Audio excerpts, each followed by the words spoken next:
I remember reading, I went to UT I didn't graduate.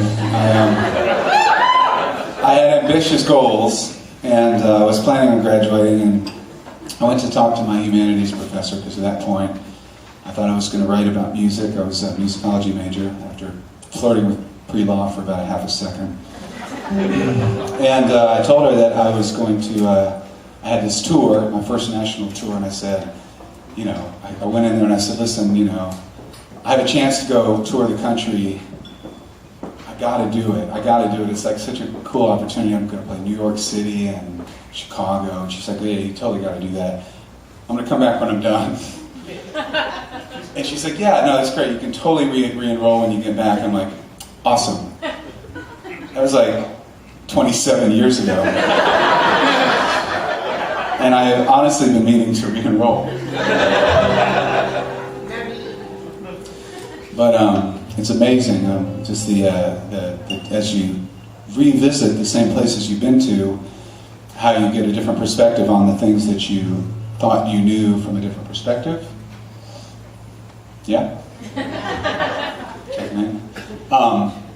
Because I always introduce this song, and I would always say it was about a girl, which I thought for a long time. But now I think it's about something different. It's not about a girl. I mean, it's kind of about a girl. Because all songs are kind of about a girl, right? All love songs to some degree. Spurn love, sex love, sad love, happy love, I hate love. Right? We are the world love, puppy love, right? Kitty love. It's all kinds of love. This one, though, is about me in LA, the town. And I always say I hate Los Angeles, and that is not true, because I have a great time when I'm there, but I always do things I don't like about myself. It's like a reflection on the things about me that I don't want to be, but I enjoy being while I'm being the things that I'm not supposed to be.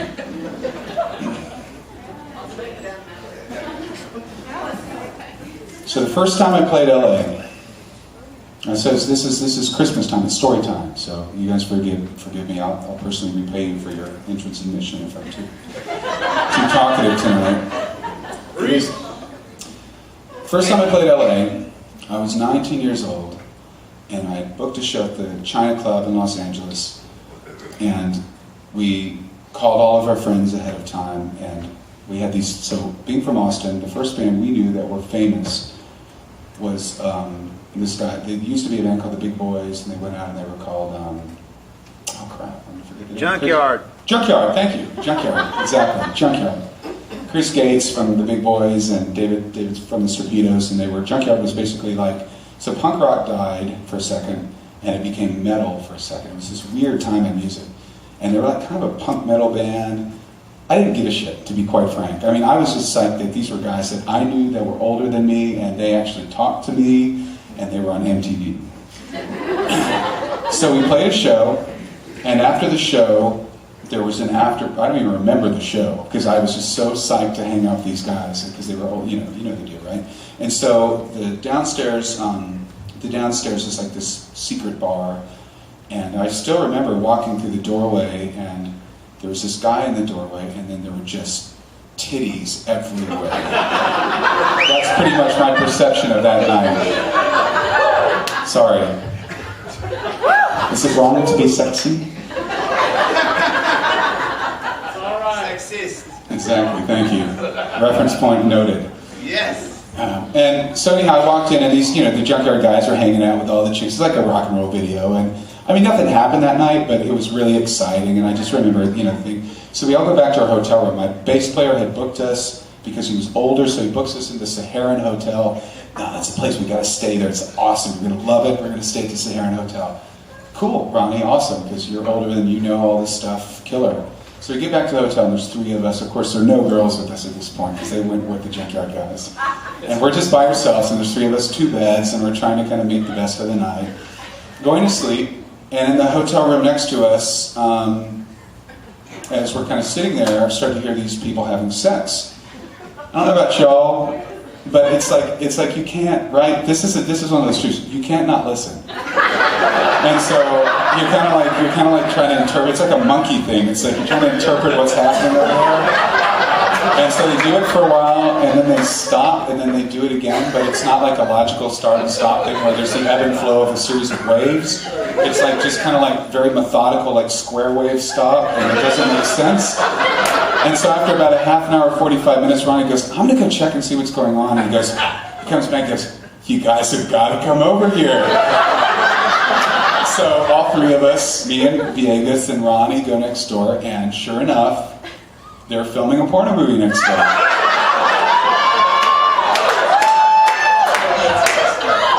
It's the first time I'm ever in Los Angeles, y'all. I mean, it's not like I went to Beverly Hills and got an ice cream, This is my experience. This is so forever. This is what I think of. And we sat there and watched the procedure for like 45 minutes. It was so, no, just seriously, it was so unbelievably unsexy. It was like the least, it was kind of gross, but kind of fascinating, like, really? Train wreck. Yeah, train wreck. I guess it's the modern reality of what you guys watch on TV and the reality shows. So, anyhow, that is what this song is about.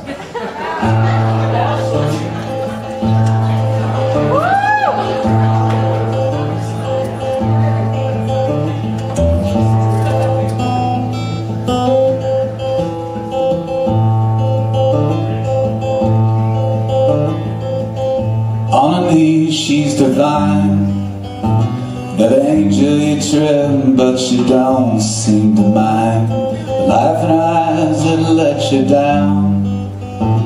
She fell to the floor without making a sound. You didn't look to the bed where she lay and raised the glass to you all good today. Beauty and love you never known. So you laid her down at the Chateau Marmont.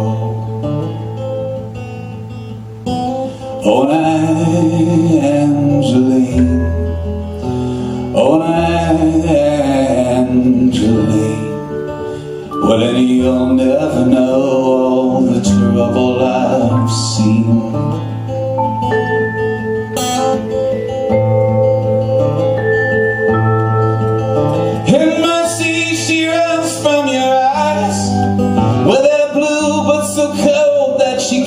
Sympathize, suffer the bastards who pay with their quiet indiscretions and their promises made.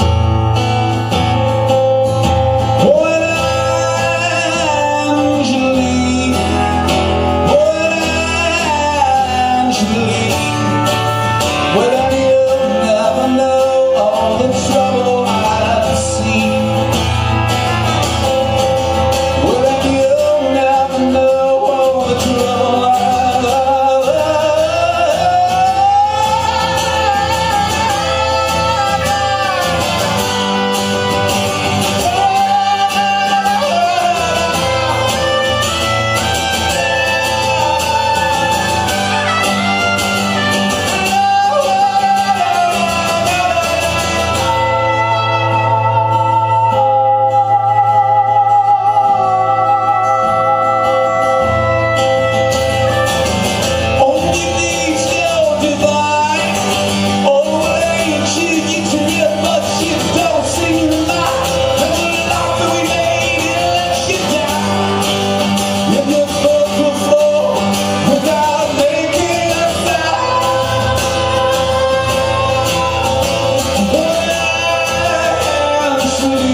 trouble I see.